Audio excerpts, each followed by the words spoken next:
Halo semuanya, perkenalkan saya Francisca Bodas, mahasiswi program studi pembangunan sosial di Universitas Tanjung Pura. Nah, di sini saya ingin berbicara mengenai seputaran fasilitator. Nah, jadi apa sih itu fasilitator? Nah, jadi fasilitator adalah orang yang bertugas dalam mengelola proses dialog. Fasilitator ini mendorong kepercayaan diri peserta dalam mengungkapkan atau menyampaikan pengalaman dan isi pikiran yang dimiliki oleh peserta. Nah, lalu apa sih tugas dari fasilitator ini? Nah, tugasnya adalah yang pertama merencanakan, yang kedua membimbing, dan yang ketiga adalah mengelola kelompok atau kelas dalam suatu acara serta memastikan tujuan tercapai secara efektif dengan partisipasi peserta yang memadai. Nah, di sini saya ingin mencoba untuk melakukan role player dalam kegiatan fasilitasi, dan di mana saya sendiri akan memerankan banyak peran. Yang pertama, saya akan menjadi seorang fasilitatornya. Yang kedua, saya pasti akan menjadi beberapa peserta yang ikut dalam kegiatan fasilitasi ini sendiri. Halo semuanya, perkenalkan saya Francisca Bodas. Di sini saya akan menjadi seorang fasilitator untuk kita semua yang hadir di sini. Nah, tema yang kita ambil hari ini adalah kekerasan seksual. Kenapa sih kita mengambil tema kekerasan seksual? Jadi seperti yang kita ketahui, akhir-akhir ini di Indonesia lagi heboh-hebohnya membahas mengenai kekerasan seksual di lingkungan kampus.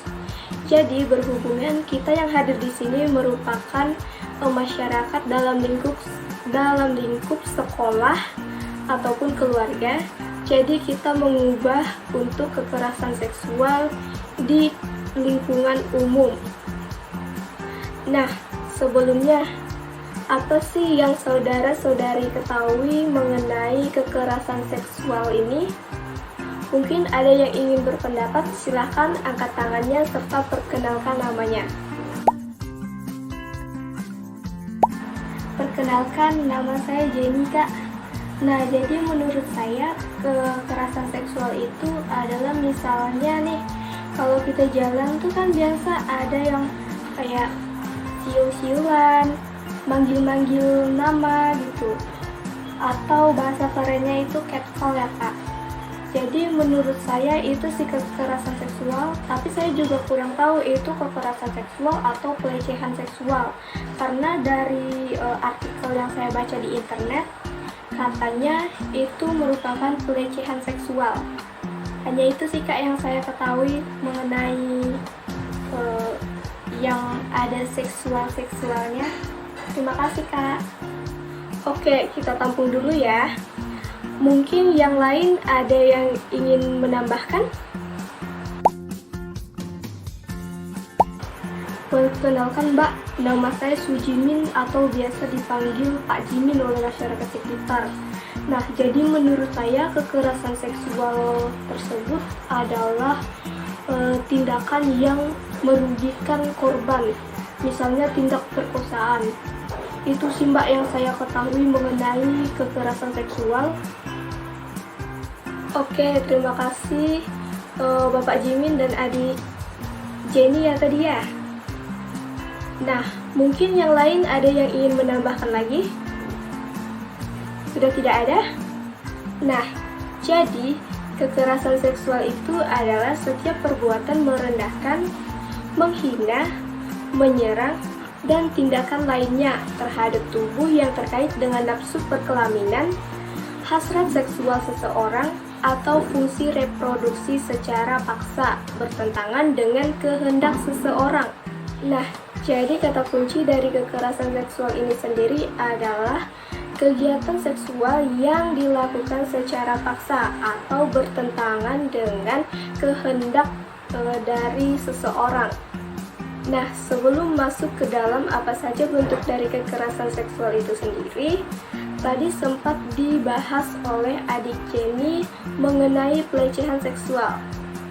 Jadi, sebenarnya kekerasan seksual dan pelecehan seksual itu sama nggak sih? Nah, coba yang jawab sama boleh angkat tangannya sekarang. Oke, boleh diturunkan. Lalu yang jawab beda, boleh angkat tangannya. Oke, terima kasih, silakan diturunkan. Atau ada yang jawab ragu-ragu nih? Boleh angkat tangannya. Oh, ada ya yang jawab ragu-ragu? Oke, silakan turunkan tangannya. Oke, yang pertama saya ingin mendengar pendapat atau alasan yang memilih bahwa kekerasan seksual dan pelecehan seksual itu dua hal yang sama. Perkenalkan, saya Mina. Nah, menurut saya kekerasan seksual dan pelecehan seksual di sini adalah dua hal yang sama. Mungkin yang berbeda adalah cara penyebutannya. Menurut saya sama karena dua hal ini sama-sama bertentangan dengan keinginan korban. Mungkin hanya itu. Terima kasih, Mbak. Oke, terima kasih Ibu Mina atas pendapatnya. Selanjutnya saya ingin mendengar pendapat dari yang menjawab bahwa kekerasan seksual dan pelecehan seksual itu dua hal yang berbeda. Boleh diutarakan? Perkenalkan Mbak, nama saya Felix, atau biasa anak-anak panggilnya Pak Felix ya. Jadi menurut saya, kekerasan seksual dan pelecehan seksual itu dua hal yang berbeda. Saya kurang paham sih mengenai hal tersebut, tapi yang saya ketahui bahwa kekerasan seksual ini mencakup pelecehan seksual juga. Jadi kekerasan seksual ini bentuk luasnya, sedangkan pelecehan seksual ini bentuk yang lebih spesifiknya lagi. Begitu sih Mbak. Itu yang saya ketahui mengenai kekerasan seksual dan pelecehan seksual. Mungkin hanya itu. Terima kasih Mbak. Baik, terima kasih kepada Pak Felix dan Ibu Mina yang sudah mengutarakan pendapatnya atau alasannya. Nah, jadi betul bahwa kekerasan seksual dan pelecehan seksual ini berbeda, tetapi bisa juga dikatakan sama. Nah, gimana tuh? Kok bisa seperti itu? Nah, jadi seperti yang dikatakan oleh Pak Felix tadi, betul bahwa kekerasan seksual ini adalah bentuk yang lebih luasnya dari pelecehan seksual. Bisa dikatakan seperti ini, pelecehan seksual sudah pasti bahwa itu kekerasan seksual, tetapi kekerasan seksual belum tentu pelecehan seksual. Jadi penjelasannya adalah kekerasan seksual ini memiliki banyak macam bentuk, yaitu tindakan perkosaan, intimidasi seksual, pelecehan seksual, eksploitasi seksual, perdagangan perempuan untuk tujuan seksual, prostitusi paksa, perbudakan seksual, serta bahkan hal yang kita anggap sudah lumrah di kalangan masyarakat Indonesia, yaitu pemaksaan perkawinan. Nah, seperti yang kita tahu, orang tua zaman dulu itu lebih dominan dijodohkan, jadi dinikahkan dengan orang yang tidak ia kenal atau dinikahkan paksa lah, begitu bahasanya ya. Jadi hal tersebut ternyata termasuk dalam kekerasan seksual apabila yang dinikahkan merasa bertentangan nih dengan hak dia dan merasa sebenarnya dia tidak ingin untuk menikah dengan orang tersebut, tapi karena orang tuanya meminta ia untuk menikah dengan orang tersebut, maka harus dituruti secara paksa. Oke, kita udah hampir sampai di penghujung diskusi kita hari ini. Nah, sebelum kita membahas materi terakhir nih, mungkin dari saudara-saudari ada yang ingin ditanyakan? Saya Mbak. Oke, silakan Ibu Mina. Saya ingin bertanya, saya kan sebagai orang tua ini pasti cemas ya, apalagi anak saya perempuan dan masih duduk di bangku SMP. Nah, Yang ingin saya tanyakan adalah gimana sih caranya supaya kita bisa mencegah dan menghindari terjadinya kekerasan seksual di lingkungan sekolah untuk anak saya yang masih duduk di bangku SMP ini. Terima kasih Mbak, mungkin bisa segera dijawab. Oke, pertanyaan yang bagus sekali ya.